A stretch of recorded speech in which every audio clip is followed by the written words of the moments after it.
રાજકોટમાં પશ્ચિમ બંગાળમાં યોજાયેલા ભાજપ સરકારના શપથવિધિ સમારોહની ઉજવણી કરાઈ હતી, જેમાં રાજકોટમાં રહેતા બંગાળી કારીગરો પણ સામેલ થયા હતા। શહેરના સોની બજાર તેમજ કોઠારિયા નાકા વિસ્તારમાં રહેતા બંગાળી કારીગરોએ ફટાકડા ફોડીને તેમજ મીઠાઈ ખવડાવીને આનંદ વ્યક્ત કર્યો હતો, તેમજ મુખ્યમંત્રી શુભેન્દુ અધિકારી જિંદાબાદના નારા પણ લગાવ્યા હતા।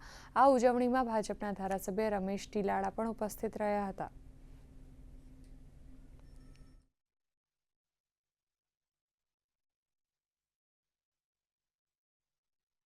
परिवर्तन एक युग का नियम है, लेकिन ये परिवर्तन कुछ खास है।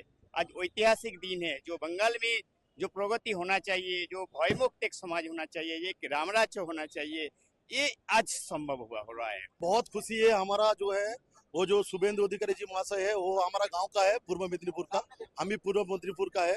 उनका पास वही अपेक्षा रखते हैं, वो आगे जाके हमारा लिए कुछ अच्छा करे और उम्मीद भी है हमको वो अच्छा करेगा, क्योंकि हमको गुजरात मॉडल चाहिए। गुजरात में जो विकास हुआ है ऐसा चाहिए हमारा वेस्ट बंगाल को। બંગાળની જીતના આપણે આજે ઉત્સવ ઉજવો છે અને આતશબાજીનો જે કાર્યક્રમ યોજ્યો છે એટલા માટે કે બંગાળની અંદર ભવ્ય જીત થવાને કારણે બંગાળની પ્રજાને પણ હું ખૂબ ખૂબ અભિનંદન આપું છું।